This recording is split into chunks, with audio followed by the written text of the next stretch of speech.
अस्सलाम वालेकुम वरहमतुल्लाहि वबरकातुहू। बिस्मिल्लाहिर्रहमानिर्रहीम। अल्लाह के नाम से शुरू करते हैं जो बड़ा मेहरबान और निहायत रहम करने वाला है। पारा नंबर 29 और सूरह अल-मुदस्सर की आयत नंबर 20 से हम शुरू करेंगे, जिसका तर्जमा कि फिर मुँह बसूरा और तुर शुरू हुआ, फिर पीठ फेरी और गरूर किया, फिर बोला ये नहीं है मगर जादू जो पहलों से चला आता है, ये नहीं मगर इंसान का काम, अनकरीब मैं इसे जहन्नम में झोंकूंगा और तू क्या समझे कि जहन्नम क्या है, ना बाकी रखे और ना छोड़े और झुलसा देने वाली आदमी की खाल को। तफसीर के मुताबिक इन आयात को ज़रा गौर से देखें। ऐसे शख्स की जो तस्वीर कशी की गई है, ये भी अपने अंदाज एक एजाज़ में शान रखती है। वो इस बारे में गौर व फिक्र करने लगा कि इस नबी मुकर्रम के लिए कौन सा लफ्ज़ तजवीज़ किया जाए, काहन, शायर, मजनून या साहिर। तवील गौर व खोज के बाद इसने तय कर लिया कि इन्हें साहर कहना दुरुस्त है। ऐसी समझ और ऐसी अक्ल पर फटकार के किताब की खूबियों को पूरी तरह जाने और साहिब किताब के मकारम अखलाक को तस्लीम करने के बावजूद ऐसा लफ्ज़ मुँह से निकालने का फ़ैसला करता है। आयत नंबर 15 मालूम होता है कि इसका अपना ज़मीर भी इसको मलामत कर रहा है। वो इंतहाई ज़हनी कश्मकश में मुब्तला है और इसके आसार इसी के चेहरे पर साफ नुमायाँ हो रहे हैं। कल की वीडियो में कुछ इसके बारे में बात हुई, आज फिर इसी के बारे में जो बयान किया गया, कुरान करीम का तर्जमा और कुछ आयतें उसके बारे में नाज़िल हुई, उनका जानना और समझना बहुत ज़रूरी है। आखिरी ऐलान से पहले एक मरतबा फिर रौनक से मजमे पर निगाह डालता है, फिर इसके पेशानी पर बाल पड़ जाते हैं, फिर वह मुँह बसूरता है, चेहरे को करख्त बनाता है, फिर गुरूर व तकब्बर से मुँह फेर लेता है और कहता है कि इन हाजा इल्ला सिहरुन, के ये जादू है, इस किताब का लाने वाला जादूगर है। फिर लोगों को मुतमिन करने के लिए कहता है कि ये कोई नई चीज़ नहीं, इसका रवाज कदीम ज़माना से चला आ रहा है। हर ज़माने के जादूगर अपने शागिर्दों को इसकी तालीम देते आए हैं और यूं ही सिलसिला जारी रहा है। इनको भी किसी बड़े जादूगर ने ये चीज़ें सिखा दी हैं और घर घर में जो इंतशार और इफ्तराक पैदा हो गया है, ये इसी जादू का करिश्मा है।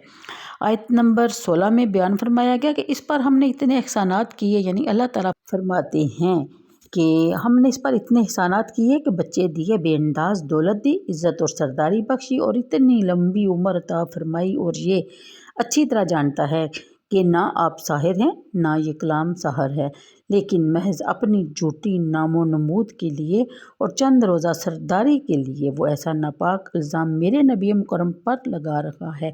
ऐसे नाहजार को हम ज़रूर दोज़ख का ईंधन बनाएंगे। ये खालिद बिन मुग़य्यरा के लिए अल्फाज इस्तेमाल हुए।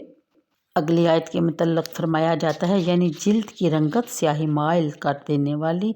बशरुन जमा है बुशरतुन की, इसका मानी इंसानी जिल्द है। हमने इसे कुशादा और वसी दोज़ख की हिफाजत के लिए 19 दुरागे मुकर्रर किए हैं। कफ़ार ने जब ये आयत सुनी तो बड़े ज़ोर से कह के लगाने लगे, बस यही कुछ है नबी की खुदा की फ़ौज, हम तो समझे थे कि बेशुमार लश्कर होगा जो जहन्नम के चारों तरफ से जहन्नम को घेरे हुए खड़ा होगा और इनकी गिरफ्त से बचकर निकलने की किसी में हिम्मत ना होगी। कुल 19 क्या हकीकत है, इस 19 की कफ़ार का मजमा लगा था, यही बात मौज़ूए बहस बनी हुई थी। हर शख्स चटखारे लेकर नुक्ता अफरीनियाँ कर रहा था। अबू जहल कहने लगा, दोस्तों तुमने सुन लिया, इस नबी के खुदा की फ़ौज सिर्फ 19 सिपाहियों पर मुश्तमिल है, क्या हम 10-10 मिलकर भी एक एक को पकड़कर इसका कचूमर ना निकाल देंगे। इसी तरह के बेखुदा मजाक वो उस मजमा में करते रहे। इस पर यह आयत नाज़िल हुई कि यानी 19 फरिश्ते मुकर्रर हैं और हमने नहीं मुकर्रर किए आग के दुरागे मगर फरिश्ते, नहीं बनाया हमने इनकी तादाद को मगर आजमाइश कि इन लोगों के लिए जिन्होंने कुफर किया, ताकि यकीन कर लें अहले किताब और बढ़ जाए अहले ईमान का ईमान और ना शक में मुब्तला हूँ अहले किताब और मोमन, और ताकि कहने लगें जिनके दिलों में रोग है और कुफ़ार क्या इरादा किया है अल्लाह ताला ने इस बयान से। यूँ ही अल्लाह ताला एक ही बात से गुमराह कर देता है जिसको चाहता है और हिदायत बख्शता है जिसको चाहता है। इसके बारे में उलमा कराम की मुख्तलिफ आरा हैं, जो आप अगर जानना चाहते हैं तो आपको तफसील से इसका मुतालिया करना पड़ेगा। اور یہ بھی بیان فرمایا گیا اور کوئی نہیں جانتا آپ کے رب کے لشکروں کو بغیر اس کے، اور نہیں ہے یہ بیان مگر نصیحت لوگوں کے لیے۔ ہاں ہاں، چاند کی قسم اور رات کی قسم جب وہ پیٹھ پھیرنے لگے اور صبح کی قسم جب روشن ہو جائے، یقیناً دوزخ بڑی آفتوں میں سے ایک آفت ہے۔ استغفر اللہ۔ ان آیات کی تفسیر کے مطابق اس کا مطلب یہ نہیں کہ اللہ تعالیٰ جبراً کسی کو گمراہ کر دیتا ہے اور مجبور کر کے کسی کو ہدایت دے دیتا ہے، ورنہ جواب دہی اعمال نیک و بد کی ذمہ داری، پھر ان پر ثواب و عقاب جو اسلام کی بنیادی ارکان ہیں، سب مدھم ہو کر رہ جائیں گے۔ بلکہ اس کا مطلب یہ ہے کہ عقل و فہم اور غور و فکر کی جو صلاحیتیں اللہ تعالیٰ نے انسان کو عطا کی ہیں، اس کے بعد اسے آزادی دی گئی کہ وہ اسے نیکی کے لیے استعمال کرے یا گمراہی کے لیے استعمال کرے۔ اگر کوئی شخص ان قوتوں کو ہدایت پذیرائی کے لیے خرچ کرتا ہے تو اللہ تعالیٰ اسے ہدایت بخش دیتا ہے۔ ایسا کرنے والے کو جبراً گمراہی کے گڑھے میں پھینک نہیں دیا جاتا، اور اگر وہ دانستہ یعنی کہ جان بوجھ کر گمراہی کو اختیار کرتا ہے تو قدرت اسے مجبور نہیں کرتی کہ چودھری صاحب آئیے اللہ تعالیٰ کی ہدایت قبول فرما لیجئے۔ پھر بیان فرمایا گیا کہ اللہ تعالیٰ کے لشکروں کو اس کے بغیر کوئی نہیں جان سکتا۔ یہ بیچارہ ابو جہل کیا جانے کہ خلق السماوات والارض کی لشکروں کی تعداد کیا ہے۔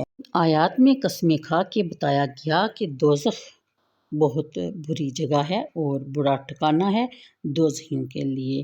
اب تمہاری مرضی ہے کہ تم میں سے کون نیکیوں کی طرف سبقت کرتا ہے اور کون برائیوں میں پھنس کر پیچھے رہ جاتا ہے، کون دوزخ کی آگ کا ایندھن بنتا ہے اور کون بہشت کے اندر رہ کے ابدی سکون حاصل کر سکتا ہے اور کر لیتا ہے۔ اگلی آیت میں بتایا جا رہا ہے کہ ڈراوا ہے لوگوں کے لیے۔ ان لوگوں سے کون سے لوگ مراد ہیں؟